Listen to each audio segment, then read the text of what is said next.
Ladies and gentlemen, this is Adarsh and welcome to my comedy. Mohiniyattam Bharatanatyam രണ്ടാം ഭാഗം. ഈ cinema ഒരുവിധം എല്ലാവരും തിയേറ്ററിൽ കണ്ടിട്ടുണ്ടാവും. തിയേറ്ററിൽ മിസ്സായവരെ നെറ്റ്ഫ്ലിക്സിൽ അവൈലബിൾ ആണ്. നമ്മൾ സാധാരണ പറയില്ലേ, ചില ആക്ടേഴ്സിന് ഹേറ്റേഴ്സ് ഇല്ല. ഫോർ എക്സാമ്പിൾ ചിയാൻ വിക്രത്തിന് ഹേറ്റേഴ്സ് ഇല്ല എന്നാണ് പറയപ്പെടുന്നത്. അതേപോലെ ഒരു സിനിമയ്ക്ക് ഹേറ്റേഴ്സ് ഇല്ല. അതാണ് മോഹിനിയാട്ടം. എനിക്ക് തോന്നുന്നില്ലോ ഈ സിനിമയൊക്കെ ഒരാൾക്ക് വെറുക്കാൻ പറ്റുന്ന ആജാതി പീക്ക് സാധനം. വൺ പീക്ക് സാധനം. ഈ മറ്റേ ഡാർക്ക് കോമഡി ത്രില്ലർ ആ ജോണറിലെ ഇന്ത്യൻ സിനിമയിലെ ഏറ്റവും ബെസ്റ്റ് പടം എന്നൊക്കെ വേണമെങ്കിൽ പറയാം. അത്രയ്ക്ക് എനിക്ക് ഇഷ്ടമായി. ഞാൻ ഈ സിനിമ ഇന്നലെ തന്നെ എഴുതി 2 വട്ടം കണ്ടു. അടിപൊളി പടം. ഇങ്ങനത്തെ സിനിമയൊക്കെ വൺസ് ഇൻ എ ലൈഫ് ടൈമേ ഇറങ്ങുള്ളൂ തോന്നുന്നു. അജാതി പടം. 50 കോടി കളക്ഷൻ എന്താ കിട്ടി. അതൊക്കെ ഭയങ്കര കുറവാ. ഈ സിനിമയുടെ ക്വാളിറ്റിക്ക് ദിസ് ഡെഫിനറ്റ്ലി ഡിസേർവ്സ് 100 crores. 100 കോടി ഡിസേർവിംഗ് പടം. ഈ സിനിമ തുടങ്ങുന്ന സമയത്ത് നമ്മുടെ സുരാജ് ഏട്ടന്റെ വാക്ക് ഒരു അഴിഞ്ഞാട്ടം. ഭരതനാട്യം ഫസ്റ്റ് പാർട്ട് കാണാത്തവരാണെങ്കിൽ ഒരു കുഴപ്പമില്ല, ഈ മോഹിനിയാട്ടം കണ്ടാൽ മതി. തുടക്കത്തിൽ ഓടിച്ച് കാണിക്കുന്നുണ്ട്. സുരാജ് ഏട്ടന്റെ ഒരു അഴിഞ്ഞാട്ടമാണ് ഈ സിനിമയുടെ ആദ്യത്തെ ഒരു 20-30 മിനിറ്റ്സ്. ഓയ്യോ പീക്ക് സാധനം. അതിൽ തന്നെ പടം കാണാനുള്ള ത്രില്ല് കയറും. എന്തു രസമായിരുന്നു അറിയോ. ആൻഡ് അങ്ങേര് ആ റോള് മാത്രം. അത് കഴിഞ്ഞ പിന്നെ അങ്ങേരില്ല. അങ്ങേരെ ചുറ്റിപ്പറ്റിയാണ് സിനിമ പോണെങ്കിൽ അങ്ങേരില്ല. അപ്പൊ ഐ വാസ് ലൈക്ക്, ഇത്രയും കിടുവായിട്ട് പെർഫോം ചെയ്യുന്ന മനുഷ്യന് ഇനി ഇല്ലല്ലോ പറഞ്ഞിട്ട് ഇങ്ങനെ സങ്കടപ്പെട്ടിരിക്കുമ്പോ ഒരു മുതല് വന്നു. Baby gene Subhash junior outfit അങ്ങോട്ട് തൂക്കി. ചെക്കൻ തൂക്കി. യജാതി പെർഫോമൻസ്. ഓയ്യോ ഒരു രക്ഷയില്ല കേട്ടോ. ഒരു രക്ഷയില്ലാത്ത പെർഫോമൻസ്. ആളുടെ എക്സ്പ്രഷൻ ഒക്കെ കാണണം. കിഡു സാധനമായിരുന്നു. എനിക്ക് തോന്നുന്നില്ല ആ ഒരു ക്യാരക്ടർ അല്ല ഈ സിനിമയിലെ ഏത് കാസ്റ്റിന് വേണമെങ്കിലും നമുക്ക് റീപ്ലേസ് ചെയ്യാൻ പറ്റില്ല. അത്രയും കിടുവായിട്ട് ചെയ്തു വെച്ചിരിക്കുന്നത്. അതിൽ ഏറ്റവും വലിയ എക്സാമ്പിൾ ആണ് ബേബി ജീന്റെ സുഭാഷ് ജൂനിയർ.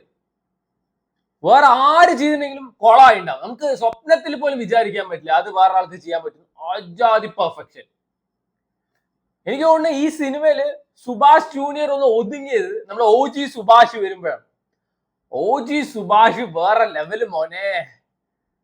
ആള് വന്നപ്പോഴാണ് മറ്റേ ആളൊന്ന് ഒതുങ്ങിയത്. അതുവരെ അണ്ണന്റെ കൊലത്തൂക്കായിരുന്നു. And OG Subhash always hits different. അങ്ങനെ പീക്കാട്ടോ. അങ്ങനെ ഫസ്റ്റ് പാർട്ടിൽ നൈസായിരുന്നു. ഇത് അതിലേറെ രസമാണ്. ഭരതനാട്യം വെച്ച് നോക്കുമ്പോ മോഹിനിയാട്ടം ഈസ് 10 times ബെറ്റർ. അത് സമ്മതിച്ചു കൊടുത്തേ പറ്റൂ. മോഹിനിയാട്ടം 10 times ബെറ്റർ ആണ്. അജാതിക്കിടുപെടാം. ഇതിൽ റെഫറൻസിന്റെ പെരുമഴയാണ്. ഇപ്പൊ നമ്മൾ നോക്കുമ്പോ കുറെ പടത്തിൽ റെഫറൻസ് കുത്തി കയറ്റുമ്പോ വി ഫൈൻഡ് ദാറ്റ് ബോറിങ്. ഭയങ്കര ഇറിറ്റേറ്റിംഗ് ആയിട്ടാ തോന്നുന്നത്. എന്താ ഈ പടത്തില് അത് എന്ത് രസമായിട്ടാ പ്ലേസ് ചെയ്തിരിക്കുന്നത്. ഹൃദയത്തിലെ റെഫറൻസ് ഉണ്ട്, കൂലിയിലെ റെഫറൻസ് ഉണ്ട്, 7ാം അറിവ്, ദശരഥം, ദൃശ്യം, ഒരു ലോഡ് റെഫറൻസ് ഇനിയുണ്ട്. എന്നാ തൂക്കിയത് വേഷൻ സിനിമയിലെ ചക്ക തിന്നാൻ പോയ പരിപാടി. നമ്മുടെ ജഗദീഷ് ചേട്ടന്റെ ഒരു ഡയലോഗ് ഉണ്ട് മോനെ, അടിപൊളി. ചില സിനിമയെ പറ്റി പറയാൻ വേർഡ്സ് ഷോർട്ട് ആയിരിക്കും. Literally I M short of words. അത്രയും കിടുപടാം ഈ സിനിമ. അപ്പൊ എന്തുകൊണ്ട് തിയേറ്ററിൽ കണ്ടില്ല? ഡെഫിനറ്റ്ലി ഒരു വാലിഡ് ക്വസ്റ്റ്യൻ തന്നെയാണ്. ഞാൻ ഈ പടം കാണാൻ വേണ്ടി വിഷുവിന് കെട്ടിയെടുത്തതാണ്. അവിടെ ചെന്നപ്പോ ആ പടമില്ല. ചർച്ച് റൗഡി ഉണ്ട് പറഞ്ഞു. ഇനി ഈ വെയിലത്ത് തിരിച്ചു വരണ്ടേ പറഞ്ഞിട്ടാണ് ആ ഗുണ്ട് ഞാൻ കണ്ടത്.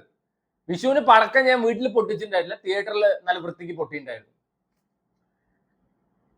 സൈജു കുറുപ്പ് അറിയാലോ. സൈജു കുറുപ്പിന്റെ കാര്യം ഇതൊക്കെ സൈജു കുറുപ്പിന് കേക്ക് വാക്ക് പരിപാടിയാണ്. അങ്ങനെ വൃത്തിക്ക് ചെയ്യേണ്ട ക്ലൈമാക്സിൽ അണ്ണം വീണ്ടും തൂക്കിയിട്ട്. ഇതിൽ എല്ലാവർക്കും തൂക്കാൻ വേണ്ടിയിട്ട് അവര് സ്ക്രീൻ സ്പേസ് കൊടുത്തിട്ടുണ്ട്. അത് എനിക്ക് ഭയങ്കര ഇഷ്ടമായിട്ടോ. അഭിനയിച്ച എല്ലാവരും ഈച്ച് ആൻഡ് എവ്രി വൺ. ആ മറ്റേ സൈജു കുറുപ്പിന്റെ ഫാമിലിയിലുള്ളവരാണെങ്കിലും അതേപോലെ തന്നെ ഇവരെ മറ്റേ സ്റ്റെപ്പ് മദർ ആയിട്ട് വരുന്ന അവരാണെങ്കിലും സൈജു കുറുപ്പിന്റെ അമ്മ ഒന്നും പറയണ്ട, അജാതിക്കിട്ടു. ഒരു ടാങ്കും പിടിച്ച് വരുന്നുണ്ട്. ചായ ചോദിക്കുമ്പോ ടാങ്ക് കൊടുക്കുന്ന സീനൊക്കെ ഉണ്ട്. അത് എനിക്ക് ഭയങ്കര ഇഷ്ടമായിട്ടോ. റോഷാക്കിൽ ഒരു റെഫറൻസ് സീനുണ്ട്. ജഗദീഷ് ചേട്ടൻ ജ്യൂസ് കൊടുക്കുമ്പോ ജഗദീഷ് ചേട്ടൻ വേണ്ട പറയുന്നു. ഓയോ അതൊക്കെ നൈസ് സാധനമായിരുന്നു.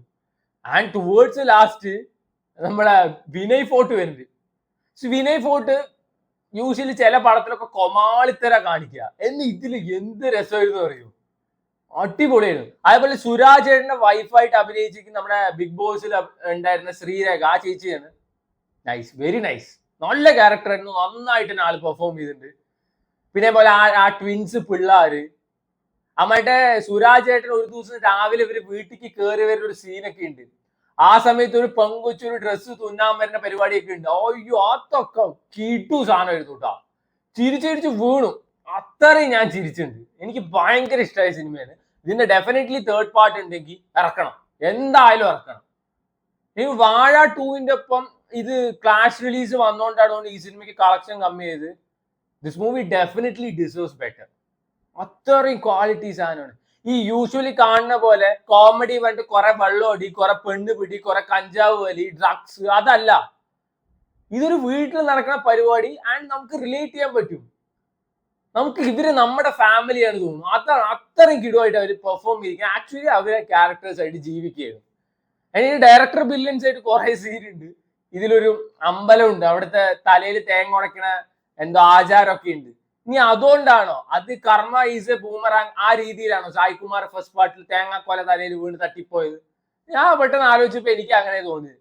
സുരാജ് ഏട്ടൻ പറയുന്ന ഒരു സീനുണ്ട്, അങ്ങേരെ അസ്ഥി ഒഴുക്കാൻ ഞാനും വരാതെ. അവസാനം അതേപോലെ തന്നെ നടക്കുകയും ചെയ്തു. അങ്ങേര് കൊണ്ടുവന്ന് കുക്കറിൽ തന്നെ അങ്ങേരെ വേവിക്കുകയും ചെയ്തു. അങ്ങനത്തെ സീൻസ് ഒക്കെ very nice. I was very happy after watching this film. അതുകൊണ്ട് ഞാൻ വീണ്ടും ഇരുന്ന് കണ്ടു. എങ്ങനെയാണ് ഈ സിനിമയൊക്കെ ഒരാൾക്ക് വെറുക്കാൻ പറ്റുന്നത്? ഈ സിനിമയെ വെറുത്ത് കഴിഞ്ഞു വെച്ചാൽ, അല്ലെങ്കിൽ ഇത് നന്നല്ല പറയേണ്ടി വെച്ചാൽ, you guys have some problem. നിങ്ങളുടെ പ്രശ്നമാണ്, വേറെ ആരും പ്രശ്നമല്ല. ഡെഫിനറ്റ്ലി ഞാൻ പറയുന്നത് എനിക്ക് വാഴ 2നേക്കാളും ഈ സിനിമ ഭയങ്കര ഇഷ്ടമായി. ഞാൻ ഇത്രയും ചിരിച്ചിട്ടില്ല. വാഴ 2 കണ്ടപ്പോൾ ഞാൻ എത്രയും ചിരിച്ചില്ല, അത്രയും ഞാൻ ചിരിച്ചിട്ടുണ്ട്. Bharathanatyam was a nice film. പക്ഷെ ഇത് വേറെ ലീഗ്സ് ആണ്. ശരിക്കും എനിക്ക് കൊണ്ട് പ്രോപ്പറായിട്ട് ഡബ് ചെയ്തിട്ടൊക്കെ ഇറക്കിണ്ടോ ഇല്ലെന്ന് എനിക്കറിയില്ല. ഇത് ശരിക്കും ഒരു പാൻ ഇന്ത്യൻ ഹിറ്റ് ആവേണ്ട പടമാണ്. ക്വാളിറ്റി സാധനം. പക്ഷെ എനിക്ക് റെഫറൻസ് ഒക്കെ അവിടെ വർക്കാവുമെന്ന് എനിക്കറിയില്ല. കാരണം ഇത് മലയാളത്തില് മാത്രം ക്ലിക്കായ പടങ്ങളല്ലേ. എനിക്ക് ഭയങ്കര ഇഷ്ടമായിട്ടോ. നമ്മളേ മറ്റേ ഇവന്റെ സൈജു കുറുപ്പിനെ ചേച്ചിയായിട്ട് അഭിനയിച്ച ആളാണെങ്കിലും അളിയനായിട്ട് അഭിനയിച്ച ആളാണെങ്കിലും മറ്റേ ഒരു 50 ലക്ഷം രൂപ കിട്ടിയ ജോലി, അധ്യാപകന്റെ ജോലി കിട്ടും മറ്റേ നടക്കുന്ന ഒരുത്തനാണെങ്കിലും എന്ത് രസമാണ്. ടുവേർഡ്സ് ലാസ്റ്റ് ഒക്കെ ഒരു ത്രില്ലർ പോലെ നമുക്കൊരു ത്രില്ല് അടിപ്പിക്കുന്ന സംഭവത്തിലോട്ട് പോകും. ആ സമയത്ത് കോമഡി ഉണ്ട്. എന്തിനാ അതിൽ ആ ബീഗിള് നായക്കുട്ടി വരെ നൈസായിരുന്നു. So Mohiniyattam is definitely must watch. ഈ സിനിമയ്ക്ക് മിസ്സാക്കിയിട്ട് വേറെ എന്ത് കണ്ടിട്ട് ഒരു കാര്യമില്ല. സോ മോഹിനിയാട്ടം ഈ സ്ട്രീമിംഗ് ഓൺ നെറ്റ്ഫ്ലിക്സ്. വേണ്ടവരെ കണ്ടു, വേണ്ടവരല്ല എല്ലാവരും ഇരുന്ന് കാണാം. ആദ്യം ഭരതനാട്യം ഇരുന്ന് കാണാം, ഫാമിലിയൊക്കെ വിളിച്ചിട്ട്. ശനി ഞായറൊക്കെയാണ്. എന്നിട്ട് ഭരതനാട്യം കണ്ടു കഴിഞ്ഞിട്ട് ഈ പടം ഇരുന്ന് കാണാം. നല്ലൊരു എക്സ്പീരിയൻസ് ആയിരിക്കും. മനസ്സിനൊക്കെ ഭയങ്കര സന്തോഷം കിട്ടും. So try it out.